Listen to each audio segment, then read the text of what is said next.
Hey there, grumpy old fart here. I did a video a long time ago on the Roswell UFO crash, and that's arguably one of the most famous UFO crash cases in history, and I urge you to go check out that video. However, recently I found out something else. There may be more to that story. The crash at Roswell on the ranch run by Mac Brazel might very well have been one of two crashes that week. The second one would have been in the area of San Augustine. San Augustine is about 250 miles from the original Roswell crash site, and it sits east by southeast of Albuquerque, New Mexico. The story of the second crash site begins in early July of 1947, and I'm reading what my notes that I wrote here because I honestly don't know much about this, so I wrote a lot of notes and I'm trying to follow it.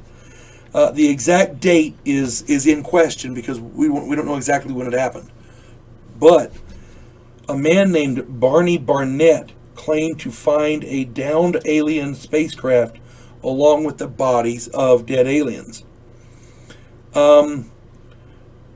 He was discovered at the site by an archaeologist and several students, apparently with some sort of a conservation project, and I'm not sure exactly what. I didn't do a lot of research into it, so I'm not sure exactly what that is. So this guy wasn't the only person to see this UFO crashed. Now, this guy Barnett claimed that the military arrived shortly after they discovered the site, and that the military ordered them, all of them, to remain silent. Now, the two stories of the two crash sites raise a number of questions. Are they linked together somehow? And the people who are asking these questions ask a lot of really good ones. Was this one craft that broke up and debris landed 250 miles apart? Which begs the question, how fast was it going? You know? It's one thing to break apart in midair and some debris land and then you crash over there. But that's a 250 mile gap. That's got to be some speed right there, buddy. You know? They're talking, hitting, skipping like a stone or whatever. I don't know. But if it was skipping like a stone, there'd been a hell of a lot more witnesses. That's all I'm saying. Was this two craft that collided somehow? Two craft are here, they collide, one of them crashes here, one flies off a ways, and then crashes. That's a possibility. Were there two craft in combat for some reason? That would raise some even more questions. As I understand it, there's a man, I did a video about this guy, Paul Hellyer. He says there's a whole bunch of different races out there, and if that's the case, maybe some of them don't get along. I don't know. Witnesses all over New Mexico saw UFOs during the week prior to the two crashes. Sometimes as many as 5 UFOs were seen at one time. Now, that being said, was this a fleet of UFOs that had a terrible accident? Was this some sort of an aerial battle between two groups? We don't know. The questions can go on and on and on. And again, we don't have any answers for this. Basically, this adds a whole new dimension to the Roswell story because now we have two different crash sites, possibly two different crashes. Originally, we had one debris field. Now we have two. We can add an intact spacecraft and multiple dead aliens. There's a lot to be said for speculation, but at the end of the day, that's what it is, speculation.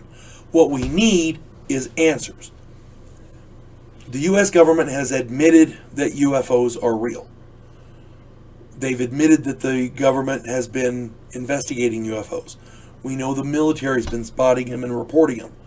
We know that they're having hearings on them. I did a video on it last week. What we need now are answers. If they're saying UFOs are real, why can't they give us some answers? In a video I did called UFOs Evidently, I posited the idea that there are going to be lawsuits because a lot of people, when they reported seeing UFOs, they lost their careers, they lost their jobs, they lost their livelihoods. You can't get that back overnight.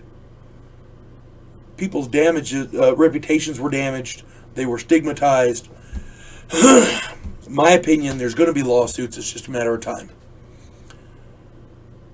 That may very well be the reason why the government is not putting these answers out there. If they admit to this crash being real, then they have to admit that all these people who saw UFOs may very well have been right. And costing their careers was wrong. It's a moral mistake, for lack of a better word. And people are going to sue the government over this, and rightly so. That's all I'm saying. At any rate, back to this video. It raises questions about the Roswell crash now, because now we have 2 sites. God knows what else we'll find. Hope you enjoy this. You folks have a good day. And by the way, if you know more about this, put it in the comments. I'm sure people are going to like to know. You folks have a good day. God bless one and all.